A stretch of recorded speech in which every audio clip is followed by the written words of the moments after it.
కామారెడ్డి జిల్లాలో కల్తీ కల్లుపై ఎక్సైజ్ అధికారులు అప్రమత్తమయ్యారు. కల్తీ కల్లు దుకాణాలపై దాడులు చేసి కేసు నమోదు చేసి కల్లు దుకాణాలను మూసివేయించారు. అయితే మూతపడ్డ కల్లు దుకాణాలు తిరిగి తెరిపించాలనే డిమాండ్ అధికమైంది. కల్లు లేకపోవడంతో గ్రామాల్లో కల్లు ప్రియులు వింతగా ప్రవర్తిస్తున్నారు. కల్లు పునరుద్ధరణ చేయాలని బీర్కూర్, నస్రులాబాద్ మండలాల్లో కల్లు ప్రియులు నానాయాగి చేస్తున్నారు. అయితే కల్లులో రసాయనాలు అధిక డోస్ వాడనున్నట్లు గుర్తించామని అధికారులు చెబుతున్నారు. దీనిపై మరింత సమాచారం మా ప్రతినిధి భూపతి అందిస్తారు.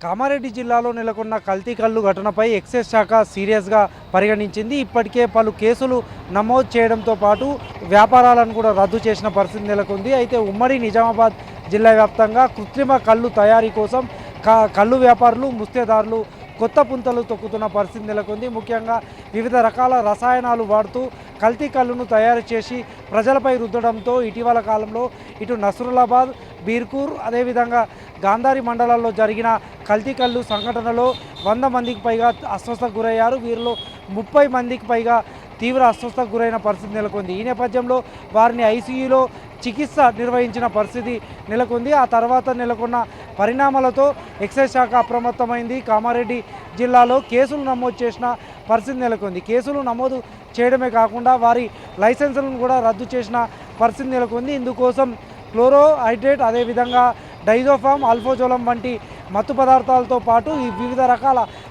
రసాయనాలను కూడా వాడినట్లు ఎక్సైజ్ అధికారులు గుర్తించారు.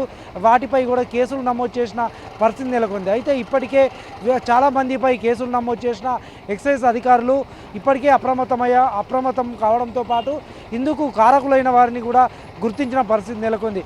ఇటు కామారెడ్డి జిల్లాతో పాటు నిజామాబాద్ జిల్లాలో కూడా కృత్రిమ కల్లు తయారీ కోసం ఇటు కల్లు ముస్తేదారులు, వ్యాపారులు వివిధ రకాల కొత్త రూపాల్లో కొత్త పుంతలు తొక్కుతున్నట్లు గుర్తించారు. అయితే కల్తీ కల్లు తాగిన కారణంగా 100 మంది అస్వస్థకు గురయ్యారు. అయితే ఆ తర్వాత కూడా జరిగిన సంఘటనలపై కూడా ఎక్సైజ్ అధికారులు అప్రమత్తం కావడం, ఆ తర్వాత కూడా కల్లు దుకాణాలను మూసివేయించిన పరిస్థితి నెలకొంది. బీర్కూర్, నస్రులాబాద్, అదేవిధంగా గాంధారి మండలాల్లో కల్లు దుకాణాలపై చర్యలు చేపట్టారు. కల్లు దుకాణాలు మూసివేయించడంతో ఇప్పుడు ప్రస్తుతం కొత్త వాదన తెరపైకి వస్తుంది. కల్లు దుకాణాలు తెరిపించాలంటూ బీర్కూర్ మండలం మల్లారం గ్రామస్తులు కూడా ఆందోళన చేపట్టిన పరిస్థితి నెలకొంది.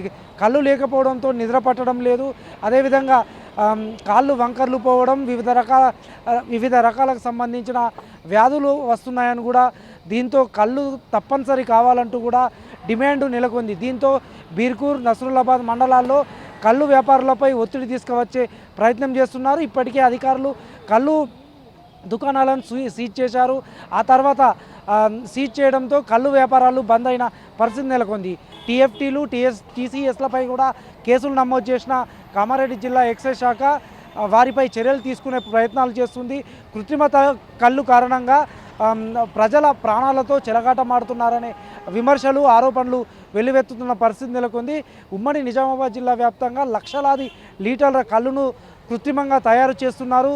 ఇక్కడ ఈత చెట్లు కానీ, తాటి చెట్లు కానీ లేకుండానే కేవలం రసాయనాలు, కృత్రిమ కళ్ళును తయారు చేయడం వల్ల ప్రజల ప్రాణాలకు ముప్పు వాటిల్లిందనే ఆరోపణలు మాత్రము వినబడుతున్న పరిస్థితి నెలకొంది. ఇప్పటికే ఎక్సైజ్ అధికారులు ప్రత్యేకంగా దృష్టి సారించారు. కృత్రిమ కళ్ళు తయారీపై, అదేవిధంగా కళ్ళు ముస్తేదారులపై, రసాయనాలతో తయారు చేస్తున్న కళ్ళు వ్యాపారులపై కూడా చర్యలు చేపడుతున్న పరిస్థితి నెలకొంది.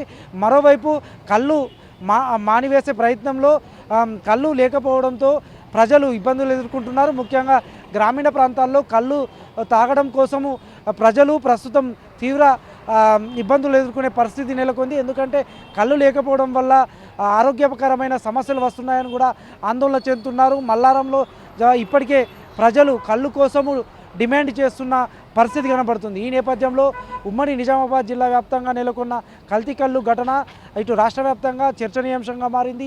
ఈ ఘటనపై ఇప్పటికే ఎక్సైజ్కు సంబంధించిన డిప్యూటీ కమిషనర్ కురేష్ నేతృత్వంలో కామారెడ్డి, నిజామాబాద్ జిల్లాలో విచారణ చేపట్టిన పరిస్థితి నెలకొంది. ఇప్పటికే కేసులు నమోదు చేయడం, వారిపై చర్యలు తీసుకుని దర్యాప్తు కొనసాగిస్తుండగా, మరోవైపు కళ్ళు కోసం కూడా గ్రామీణులు ఎదురు చూడడంతో పాటు కళ్ళును తమకు అందించాలని కూడా కోరుతున్న పరిస్థితి కనబడుతుంది. ఇది ఓటు స్టూడియో.